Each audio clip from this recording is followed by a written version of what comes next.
Hello বন্ধুরা, আজকে চলে আসলাম ব্লুম নিউ কোড নিয়ে। যারা এখনো গেম করেন নাই তারা আমার সাথে এখন গেম করে নেন। যারা বাংলা ভাষায় বুঝতে চান তারা আমার টেলিগ্রামে জয়েন হন। আর নিউ কোড করার জন্য, আপডেট পাওয়ার জন্য সবাই আমার ইউটিউব চ্যানেলটা সাবস্ক্রাইব করে রাখবেন। চলেন আমরা গেম করে আসি। ইপটো রেগুলেশন 2 এরপর হচ্ছে DLUM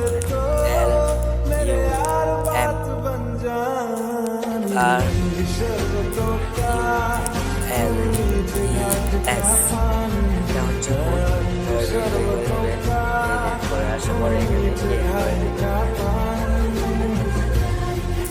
ভালো লাগলে লাইক কমেন্ট শেয়ার করবেন আর সবাই আমার চ্যানেলটা সাবস্ক্রাইব করে